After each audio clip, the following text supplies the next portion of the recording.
Charms ഐഡിയാസിൻ്റെ മറ്റൊരു എപ്പിസോഡിലേക്ക് സ്വാഗതം. നിങ്ങളെല്ലാവരും സുഖമായിരിക്കുന്നു എന്ന് കരുതുന്നു. ഈ വീഡിയോയിലൂടെ വിപണിയുടെ മുന്നോട്ടുള്ള ഗതി, പ്രധാന റെസിസ്റ്റൻസ് സപ്പോർട്ട് ലെവലുകൾ, ലാഭമെടുത്ത ഓഹരികൾ, പുതുതായി വാങ്ങിയ ഓഹരികൾ തുടങ്ങിയ ഒരുപാട് കാര്യങ്ങൾ നിങ്ങളുമായി പങ്കുവയ്ക്കാൻ ആഗ്രഹിക്കുന്നു. വിപണിയിൽ ഞങ്ങൾക്ക് വളരെ സന്തോഷം തന്ന ആഴ്ചയാണ് കടന്നുപോയത്. കാരണം നമ്മൾ മുൻപ് ഹ്രസ്വകാല നിക്ഷേപത്തിനായി വാങ്ങിയിരുന്ന സ്റ്റോക്കുകളിൽ ഭൂരിഭാഗവും മികച്ച ലാഭത്തിൽ വിറ്റൊഴിയാനായി. ഈ സ്റ്റോക്കുകൾ വാങ്ങുമ്പോൾ തന്നെ നിങ്ങളിലേക്ക് എത്തിച്ചിരുന്നു. ഈ വീഡിയോകളുടെ ലിങ്ക് ഡിസ്ക്രിപ്ഷനിൽ കൊടുക്കുന്നുണ്ട്. ആദ്യം നിഫ്റ്റിയിൽ കഴിഞ്ഞയാഴ്ച സംഭവിച്ചത് ചുരുക്കി വിവരിക്കാം. കഴിഞ്ഞ തിങ്കളാഴ്ച മഹാരാഷ്ട്ര ഇലക്ഷൻ റിസൾട്ടുകളുടെയും മറ്റ് പോസിറ്റീവ് വാർത്തകളുടെയും അടിസ്ഥാനത്തിൽ കുതിച്ചു കയറിയ വിപണി പക്ഷേ നമ്മൾ കഴിഞ്ഞ വീഡിയോയിൽ കാണിച്ചിരുന്ന പ്രധാന റെസിസ്റ്റൻസ് ലെവലുകളിൽ തട്ടി താഴേക്ക് വരുന്നതാണ് കണ്ടത്. വ്യാഴാഴ്ച വിപണിയിൽ യഥാർത്ഥത്തിൽ രക്തച്ചൊരിച്ചിൽ തന്നെ ആയിരുന്നുവെങ്കിലും ഞങ്ങൾ ഏറ്റവും കൂടുതൽ ലാഭമെടുത്തത് അന്ന് തന്നെയാണ് എന്നതാണ് അത്ഭുതം. ആഴ്ചയിലെ അവസാന ട്രേഡിംഗ് ദിനമായ വെള്ളിയാഴ്ച നിഫ്റ്റി വീണ്ടും 216.95 പോയിന്റ് നേട്ടമുണ്ടാക്കി 24,131.1 സെൻസെക്സ് 759.05 പോയിന്റ് നേട്ടത്തിൽ 79,802.79 ക്ലോസ് ചെയ്തു. ഇനി നിങ്ങൾക്ക് വീഡിയോയിലൂടെ പരിചയപ്പെടുത്തിയവയിൽ കഴിഞ്ഞ ആഴ്ചയിൽ ലാഭമെടുത്ത ഓഹരികൾ കാണിച്ച ശേഷം നിഫ്റ്റിയുടെ മുന്നോട്ടുള്ള പ്രധാന റെസിസ്റ്റൻസ് സപ്പോർട്ട് ലെവലുകൾ നോക്കാം. കഴിഞ്ഞയാഴ്ച ലാഭമെടുത്തവയിൽ ആദ്യത്തെ സ്റ്റോക്ക് ടൈറ്റാൻ കമ്പനിയാണ്. നവംബർ 7 വീഡിയോയിൽ കാണിച്ചിരുന്ന ഈ സ്റ്റോക്ക് ആദ്യം 3,245 പിന്നീട് 3,130 വാങ്ങിയിരുന്നു. 3,188 രൂപയ്ക്കടുത്ത് ആവറേജ് ബൈ പ്രൈസ് ഉള്ള ടൈറ്റാൻ ഈ കഴിഞ്ഞ 25 തിങ്കളാഴ്ച വിപണിയിലുണ്ടായ കുതിപ്പിനെ തുടർന്ന് 3,360 രൂപയിൽ എക്സിറ്റ് ആവാനായി. ഈ സ്റ്റോക്കിൽ നിന്ന് 18 ദിവസം കൊണ്ട് കിട്ടിയ ലാഭം 5.4%. ഈ കഴിഞ്ഞ നവംബർ 17 ചാനലിൽ കാണിച്ചിരുന്ന IEX, KPIT technologies, Canara bank എന്നിവയും മികച്ച ലാഭത്തിൽ വിറ്റുമാറി. ഇതിന്റെ വിശദാംശങ്ങൾ പരിശോധിക്കാം. വിപണിയിലുണ്ടായ തകർച്ചയെ തുടർന്ന് ഈ സ്റ്റോക്കുകളെല്ലാം വീഡിയോയിൽ കാണിച്ചിരുന്ന രണ്ടാമത്തെ ബൈ ലെവൽ എത്തിയിരുന്നു. ഇതിൽ KPIT ടെക്നോളജീസ് ആദ്യം 1,345 രൂപയിലും പിന്നീട് 1,290 രൂപയിലും വാങ്ങിയിരുന്നു. 1,318 രൂപയ്ക്കടുത്ത് ആവറേജ് ബൈ പ്രൈസ് ഉള്ള ഈ സ്റ്റോക്ക് നവംബർ 28 1,420 രൂപയിൽ വിറ്റു. ഏകദേശം 10 ദിവസം കൊണ്ട് തന്നെ ഈ സ്റ്റോക്കിൽ നിന്ന് ലഭിച്ച ലാഭം 7.8%. അടുത്ത സ്റ്റോക്ക് കാനറ ബാങ്ക് ആണ്. ആദ്യം 98 രൂപയിലും പിന്നീട് 93 രൂപയിലും വാങ്ങിയ ഈ സ്റ്റോക്കിന്റെ ആവറേജ് ബൈ പ്രൈസ് 96 രൂപയ്ക്കടുത്താണ്. നവംബർ 28 തന്നെ 103 രൂപയിൽ വിറ്റ ഈ സ്റ്റോക്കിൽ നിന്നും ഏകദേശം 10 ദിവസം കൊണ്ട് 7.25% റിട്ടേൺ ലഭിച്ചു. മികച്ച ലാഭത്തിൽ വിറ്റഴിച്ച ഓഹരികളിൽ നാലാമതായി IEX ആണ്. 162 രൂപയിൽ വാങ്ങിയ ഈ സ്റ്റോക്ക് 176 രൂപയിൽ വിറ്റ് വളരെ മികച്ച പ്രോഫിറ്റ് ബുക്ക് ചെയ്തിരുന്നു. ഏകദേശം 12 ദിവസം കൊണ്ട് ഈ സ്റ്റോക്കിൽ നിന്നും ലഭിച്ചത് 8.6% റിട്ടേൺ ആണ്. അതുപോലെ തന്നെ കഴിഞ്ഞ ആഴ്ചയിൽ കാണിച്ചിരുന്ന ഭൂരിഭാഗം ഓഹരികളും ഈ ആഴ്ചയിൽ മികച്ച പ്രോഫിറ്റ് എടുത്ത് വിറ്റുമാറാനായി. ഈ ആഴ്ചയിൽ പ്രോഫിറ്റ് എടുത്ത ഓഹരികളിൽ അഞ്ചാമതായി ശ്രീറാം ഫിനാൻസ് ആണ്. കഴിഞ്ഞ ആഴ്ചത്തെ വീഡിയോയിൽ കാണിച്ചിരുന്ന ഈ സ്റ്റോക്ക് 2,780 രൂപയിലാണ് വാങ്ങിയത്. ഈ സ്റ്റോക്ക് നവംബർ 28 3,070 രൂപയിലാണ് വിറ്റത്.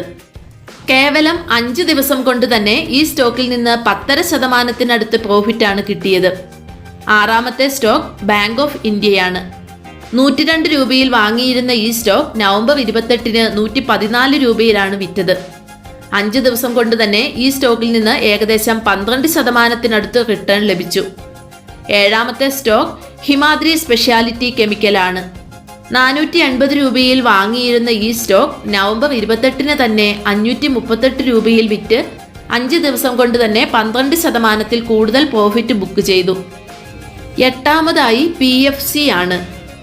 440 രൂപയിൽ വാങ്ങിയ ഈ സ്റ്റോക്ക് കഴിഞ്ഞ 25 തിങ്കളാഴ്ച വിപണിയിലുണ്ടായ കുതിപ്പിനെ തുടർന്ന് 502 രൂപയിലാണ് വിറ്റൊഴിഞ്ഞത്. ഏകദേശം ഒരാഴ്ച കൊണ്ട് ഈ സ്റ്റോക്കിൽ നിന്നും 14% റിട്ടേൺ ആണ് ലഭിച്ചത്. ഇനി വിപണിയുടെ മുന്നോട്ടുള്ള ഗതി എങ്ങനെയാണെന്ന് നോക്കാം. നിഫ്റ്റിയുടെ ഡിസംബർ സീരീസ് ശക്തമായി ആരംഭിച്ചു എന്ന് കരുതാമെങ്കിലും അത്ര ശുഭകരമായ വാർത്തകളല്ല വെള്ളിയാഴ്ചത്തെ മാർക്കറ്റ് ക്ലോസിംഗിന് ശേഷം വന്നിട്ടുള്ളത്. വെള്ളിയാഴ്ചത്തെ മാർക്കറ്റ് അവേഴ്സിന് ശേഷം വന്ന രാജ്യത്തിന്റെ നിരാശാജനകമായ GDP ഡേറ്റ വിപണിയിൽ കുറച്ചധികം ആശങ്ക ഉയർത്തുന്നുണ്ട്. വെള്ളിയാഴ്ച വൈകിട്ട് വന്ന ഡേറ്റ പ്രകാരം ഇന്ത്യയുടെ സാമ്പത്തിക വളർച്ച ജൂലൈ മുതൽ സെപ്റ്റംബർ വരെയുള്ള കാലയളവിൽ 5.4% കുറഞ്ഞു. ഇത് കഴിഞ്ഞ 7 പാദങ്ങളിലെ ഏറ്റവും താഴ്ന്ന നിരക്കാണ്. കൃഷി, സേവന മേഖലകൾ ഒഴികെ എല്ലാ വിഭാഗങ്ങളും മാന്ദ്യം റിപ്പോർട്ട് ചെയ്യുന്നു. സാമ്പത്തിക പ്രവർത്തന സൂചികകൾ ഉദ്ധരിച്ച് റിസർവ് ബാങ്ക് ഓഫ് ഇന്ത്യ ഉദ്യോഗസ്ഥർ അടുത്തിടെ രണ്ടാം പാദത്തിലെ GDP വളർച്ച 6.8% കണക്കാക്കിയിരുന്നത്. സെൻട്രൽ ബാങ്കിന്റെ ഒക്ടോബറിലെ പണനയ അവലോകനത്തിൽ 7% ആയിരുന്നു. ഇതിന്റെ പ്രതിഫലനങ്ങൾ തിങ്കളാഴ്ച തന്നെ വിപണിയിൽ കണ്ടേക്കാം. കാര്യങ്ങൾ എന്തുതന്നെയായാലും ദീർഘകാല നിക്ഷേപകർ ഇത്തരം സാഹചര്യങ്ങൾ പരമാവധി പ്രയോജനപ്പെടുത്താൻ ശ്രദ്ധിക്കുന്നത് നന്നായിരിക്കും. കാരണം ഒരു യഥാർത്ഥ നിക്ഷേപകന്റെ സുഹൃത്ത് എപ്പോഴും അത്തരം അശുഭകരമായ വാർത്തകളാണ്. ദീർഘകാലത്തേക്ക് നിക്ഷേപിക്കാൻ പല മികച്ച ഓഹരികളും വളരെ വിലക്കുറവിൽ കിട്ടാൻ സാധ്യതയുള്ളതിനാൽ ഇത്തരം അവസരങ്ങൾ പരമാവധി പ്രയോജനപ്പെടുത്തുകയാണ് വേണ്ടത്. ഇനി ടെക്നിക്കലായി വിപണിയിൽ മുന്നോട്ട് എന്തെല്ലാം പ്രതീക്ഷിക്കാമെന്ന് നോക്കാം. വ്യാഴാഴ്ചത്തെ കുത്തനെയുള്ള ഇടിവിന് ശേഷം നിഫ്റ്റി നവംബർ 29 വെള്ളിയാഴ്ച ഏകദേശം 1% ഉയർന്നു. നിഫ്റ്റി സൂചിക 23,900-ൽ ശക്തമായ സപ്പോർട്ട് എടുത്ത് 24,188.45 വരെ ഉയർന്നിരുന്നെങ്കിലും 24,131.1 ക്ലോസ് ചെയ്തത്. അതുകൊണ്ട് തന്നെ വരുന്ന ആഴ്ചയിലും 23,900 ലെവൽ ഇമ്മീഡിയറ്റ് സപ്പോർട്ട് ലെവലായി പ്രവർത്തിക്കാൻ സാധ്യതയുണ്ട്. അതേസമയം മുകളിലേക്ക് നിർണായകമായ തടസ്സം 24,350 ആയിരിക്കുമെന്നാണ് വിദഗ്ധർ സൂചിപ്പിക്കുന്നത്. സൂചിക ഈ കടമ്പ കടന്ന് മുകളിലേക്ക് നീങ്ങുകയാണെങ്കിൽ റാലിയുടെ അടുത്ത ഘട്ടം 25,000 വരെ നീങ്ങുമെന്നത് തള്ളിക്കളയാനാവില്ല എന്നാണ് അനലിസ്റ്റുകൾ വ്യക്തമാക്കുന്നത്. ഇനി സൂചികയുടെ പ്രധാന സപ്പോർട്ട് റെസിസ്റ്റൻസ് ലെവലുകൾ നോക്കാം. നിഫ്റ്റിയുടെ ആദ്യ സപ്പോർട്ട് 23,976-ലും രണ്ടാമത്തെ സപ്പോർട്ട് 23,821-ലും മൂന്നാമത്തെ സപ്പോർട്ട് ലെവലായി 23,715-മാണ് ഉള്ളത്. പ്രധാന റെസിസ്റ്റൻസ് ലെവലുകളായി ആദ്യം 24,237-ലും രണ്ടാമത്തെ റെസിസ്റ്റൻസ് 24,344-ലും മൂന്നാമത്തെ റെസിസ്റ്റൻസ് ലെവലായി 24,499-ഉം കണക്കാക്കാം. ഇനി ഹ്രസ്വകാല നിക്ഷേപത്തിനായി കഴിഞ്ഞയാഴ്ചയിൽ എൻട്രി എടുത്തിരിക്കുന്ന പുതിയ സ്റ്റോക്കുകൾ നോക്കാം. ആദ്യത്തെ സ്റ്റോക്ക് സുന്ദരം ഫാസ്റ്റ്നേഴ്സ് ആണ്. ഈ സ്റ്റോക്ക് അതിന്റെ 1 വർഷത്തെ ഉയർന്ന വിലയായ 1,506 രൂപയിൽ നിന്നും ഏകദേശം 24% താഴെയാണ് ഇപ്പോൾ ട്രേഡ് ചെയ്യുന്നത്. ഇപ്പോൾ 1,145 രൂപയിൽ വാങ്ങിയിരിക്കുന്ന ഈ സ്റ്റോക്ക് വീണ്ടും ഇടിയുകയാണെങ്കിൽ 1,000-1,050 റേഞ്ചിൽ വാങ്ങാനാണ് തീരുമാനം. രണ്ടാമത്തെ സ്റ്റോക്ക് PI ഇൻഡസ്ട്രീസ് ആണ്. ഈ സ്റ്റോക്ക് അതിന്റെ 1 വർഷത്തെ ഉയർന്ന വിലയായ 4,804 രൂപയിൽ നിന്നും ഏകദേശം 15% കൂടുതൽ താഴ്ന്നാണ് ഇപ്പോൾ ട്രേഡ് ചെയ്യുന്നത്. 4,048 രൂപയിൽ വാങ്ങിയിരിക്കുന്ന ഈ സ്റ്റോക്ക് വീണ്ടും താഴുകയാണെങ്കിൽ 3,850-3,900 റേഞ്ചിൽ വാങ്ങാൻ ഉദ്ദേശിക്കുന്നു. മൂന്നാമത്തെ സ്റ്റോക്ക് ജ്യോതി ലാബ്സ് ആണ്. ഈ സ്റ്റോക്ക് അതിന്റെ 1 വർഷത്തെ ഉയർന്ന വിലയായ 596 രൂപയ്ക്കടുത്ത് നിന്നും ഏകദേശം 30% താഴെയാണ് ഇപ്പോൾ ട്രേഡ് ചെയ്യുന്നത്. 405 രൂപയിൽ വാങ്ങിയിരിക്കുന്ന ഈ സ്റ്റോക്ക് വീണ്ടും താഴുകയാണെങ്കിൽ 380-390 റേഞ്ചിൽ വാങ്ങാനാണ് ഉദ്ദേശിക്കുന്നത്.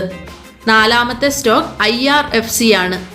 ഈ സ്റ്റോക്ക് അതിന്റെ 1 വർഷത്തെ ഉയർന്ന വിലയായ 229 രൂപയിൽ നിന്നും ഏകദേശം 35% താഴ്ന്നാണ് ഇപ്പോൾ ട്രേഡ് ചെയ്യുന്നത്. ഇപ്പോൾ 145 രൂപയ്ക്കടുത്ത് വാങ്ങിയിരിക്കുന്ന ഈ ഓഹരി വീണ്ടും ഇടിയുന്നുവെങ്കിൽ 130-135 റേഞ്ചിൽ വാങ്ങാൻ ഉദ്ദേശിക്കുന്നു. ഈ കാണിച്ചിരിക്കുന്ന ഓഹരികൾ ഒരു തരത്തിലുമുള്ള സ്റ്റോക്ക് റെക്കമെൻഡേഷനുകളുമല്ല, മറിച്ച് നിങ്ങളുടെ അറിവിലേക്കായി മാത്രമാണ് ഇവിടെ കാണിച്ചിരിക്കുന്നത്. അഥവാ നിക്ഷേപിക്കാൻ താല്പര്യപ്പെടുന്നവർ സ്വന്തം റിസ്കിൽ മാത്രം തീരുമാനിക്കുക. നിങ്ങൾ തരുന്ന എല്ലാ പിന്തുണയ്ക്കും നന്ദി അറിയിക്കുന്നതിനോടൊപ്പം ചാനൽ ആദ്യമായി കാണുന്നവർ വീഡിയോ ഇഷ്ടമായാൽ സബ്സ്ക്രൈബ് ചെയ്ത് മറ്റുള്ളവർക്കും ഷെയർ ചെയ്യുക. Thank you for watching.